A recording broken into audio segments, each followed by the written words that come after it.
You're 65 with $1 million. Congratulations, that's an awesome accomplishment. But you also have a couple other questions and concerns going into retirement that you want to make sure that you've got those taken care of. Maybe you want to make sure the income lasts during those retirement years and you're never a burden on loved ones. You want to make sure that you're getting the greatest returns within your risk tolerance. You can't afford any big losses going into retirement. And you'll pay your fair share maybe of taxes, but you don't want to pay more than you have to. But the biggest one is that people forget about is making sure they have some sort of good health care and good long-term care protection. You don't want to get sick when you're getting older and the whole thing fall apart because of you weren't protected there. Hi, if we haven't met, I'm Tony Hansen with Guardian Financial. I'm a financial advisor and I've written 3 books on retirement. Today I want to put together and show you a hypothetical case that I put together, so let's jump right into it. So here we have Brad and Carrie hypothetical. Both of them are age 65 years of age. They both want to retire this year at 65 years of age. We're going to show their life expectancy being 94 for both of them in this hypothetical case study. The needs that they have are $50,000 a year. And we're going to classify the needs as our basic water, food, shelter, real estate taxes. I'll throw in some date night and some movie nights once a week for them there. And they're going to have some wants and wishes. We're going to add those on the upcoming slide. Their savings, they have $800,000 in IRAs and $200,000 in after-tax accounts. Their concerns are income planning, right? They want to make sure they don't outlive that money. Investments, they don't want to lose big money in retirement. Tax planning, they'll pay their fair share like we were mentioning. Social Security is super important to them. They think they want to turn it on immediately. We'll see what that looks like. Long-term care. We want to make sure that they have that protection in place so in case they have health problems later down the road, the whole plan doesn't fall apart. So let's go ahead and dive into our software and take a look at this hypothetical case study now. So let's take a look at Brad and Carrie's retirement goals. You can take a look over here is we have their basic needs. The needs were, if you recall, are going to be the basic food, water, shelter. This is the $50,000 that they want that's going to be for them for the rest of their lives until they hit 94 years of age and then they pass away. We're also going to include inflation. So coming up, you'll start to see how $50,000 in that first year is going to be a lot more money they're going to have to take out in later years. Then we have some wants. It is very important to Brad and Carrie from the ages of 65 to 75. While they're hopefully still healthy, Brad works out, Carrie's a runner, and while they're still active during those first 10 years of retirement, that they had some money to do a lot of traveling that they wanted. So they want to take actually $50,000 per year. So I need to add $50,000 to their basic needs of $50,000. So to be very clear, they're going to be taking $100,000 out of their portfolios from the ages of 65 to 75. And we want to make sure they're not going to outlive this money. Then they have some wishes, and their wishes are when they turn 75, they're probably not going to be traveling as much. They're going to be slowing down a little bit, but they still wanted a little bit of money that they could spend on their grandkids and great-grandkids, whether that was helping them with the down payment of a car or getting them some clothes or birthday parties, whatever it was. So they just wanted to have a little bit extra money. And so we're going to add $10,000 a year after the 50 comes off and add it to the $50,000 to their basic needs. So from approximately 85 years of age, or no, that's 75 to 85, excuse me, is they're going to have a total of $60,000 coming out. So I'm going to come down here and hit this next button, and we're going to go check out their Social Security, which is very important to them. So Brad and Carrie currently believe that they want to turn on their Social Security right away. They're thinking that let's defer dipping into any assets as long as we possibly can and kick on that Social Security right now. They both qualify. So for Brad, it would be $2,111 per month.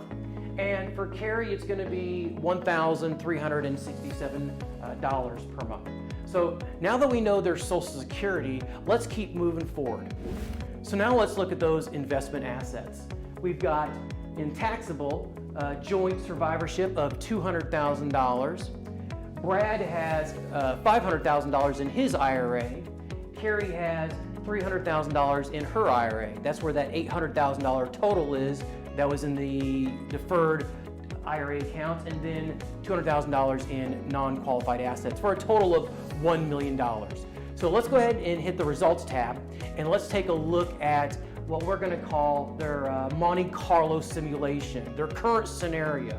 So as the computer pulls up the next screen, what this is we're going to have the Monte Carlo scenario give us 1,000 different simulations, or 1,000 different trials, if you will. And I love this. It's going to give us a retirement score, a probability of success score. I think everybody needs to have this. It's very, very important in retirement to know this particular score. But let me explain how this works. A lot of softwares and a lot of people believe when they say, I'd just be happy to get a 5% return in retirement. Well, we all know we don't get 5, 5, 5, 5, 5, or if we're trying to get 7, we don't get 7, 7, 7, 7, 7 every single year, right? We get 10 one year, minus 9 one year. We get 12 one year, we get minus 3 one year. We get plus 4, minus 14. It fluctuates every single year. It is not a consistent rate of return. So this is going to run 1,000 different trials and simulations and show us a different sequence of returns. So imagine retiring 1,000 different times and having the computer generate 1,000 different probabilities for us. So if I hit this button right here, it says 1,000 trials, you're going to see it start to generate some numbers. And you can see in Brad and Carrie's case, it gives them a probability of success score of 74%. Well, what does that mean? It means that there were 740 successful trials or simulations out of 1,000. A successful trial represents that you had money left over at the age of 94 when you both passed away. So if I take my mouse and I put it over one of these green lines right here, you can see these are one of the different trials. So if I go up and down, you can see this one has, it gets smaller and smaller each year. But if I come over here to the red and put it on here, you can see that this is where I ran out of money. You didn't make it all the way to the age of 94. So let's see what the score represents too. So if I come over here to the find out tips, you can see that purple represents anything below a score of 75. It's a below confidence zone. But between 75 and 90 is our in confidence zone. And that's where we want to see everybody at least get to. Well, they've got a score of 74 right now, so that's not quite to the green zone that we'd like to see them in, but at least it's not a 30 or 40 type number as well either. And then if we can get above the confidence zone, which would be a score of 90 or greater, that's fantastic. As an advisor or as a planner, it gives us a lot of options going into and maintaining retirement. So I'm going to close out of that. We're going to go to our next screen over here. And I want you to remember, I think it's very important, again, for everybody to get to know that score in retirement. But this is just a snapshot in time. And reviews are very important, and we want to make sure that we're taking a look at it every single year and we're analyzing it, because again, it is just a snapshot in time and things are obviously going to change. So if I go to what we call a what if worksheet, you can see in Brad and Carrie's current scenario that score of 74 that we were referring to. Now, we scored Brad and Carrie out. We did a risk tolerance on where Brad was at for where he felt like he wanted to be in the market, and a risk tolerance questionnaire for Carrie as well too, and a household one. When we did that, we made a slight adjustment to simply their portfolio, and once we did, it moved them from a 74 to a 77. So 74 was outside of the green, and now we're inside the confidence zone. So we're moving in the right direction. This is why I believe that everybody needs to know their score and to keep trying to do everything they can to tweak it and keep moving up the scales here. So the next thing I'm going to do is I've done some scenarios for us, and the first scenario that I want to show us is I want to take a look at if they decide to delay their Social Security just a little bit for me. So right now they're 65 years of age. So what does it look like if we turn on their Social Security just a little bit later and we turn it on at their full retirement age? So we put those numbers in, we hit the calculate button, and now we're looking for a new probability score.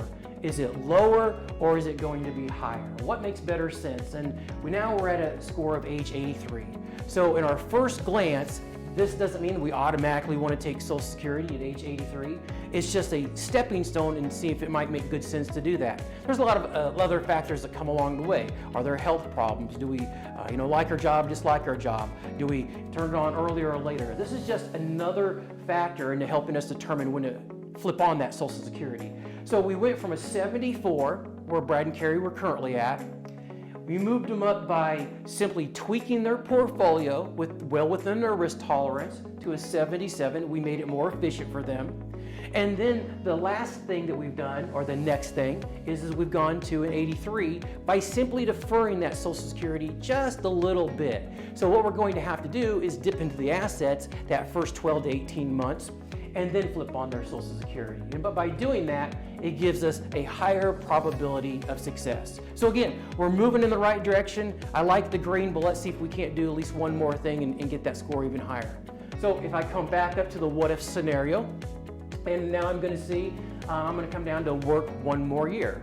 I talked to Brad, and Brad says in this hypothetical, situation and case and story, Brad says, hey, listen, I have no problem with working a few more months or even up to a year. So let's just take a look at by Brad working one more year and what that would do to their score. And you can see it took them from an 83 now over to a 91. Now we're actually out of the green zone and into the blue zone over to that above confidence level. This is looking even better the more that we keep tweaking this just a little bit.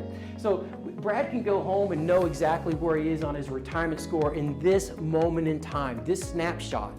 So we can continue to tweak it, but I want to keep this video simple to observe and understand. We made 3 simple strategies. One was going to the portfolio strategy where we made a tweak.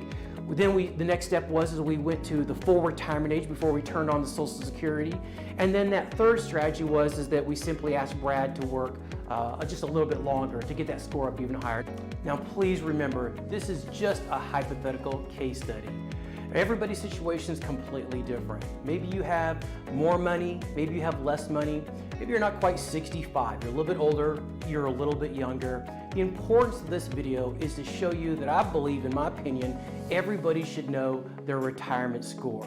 And everybody's score is going to be different, everybody's situation is completely different, and there's so many things that could impact it. Like we showed, working longer, working less, when to turn on Social Security, maybe not needing $50,000 in this particular example. Maybe their wants are adjusted. There's so many factors that go along the way. Again, go find out your retirement score. If you need our help to figure out what is, our information's in the description box below. But the most important thing is always to make sure to be working with a licensed professional who knows your goals and dreams.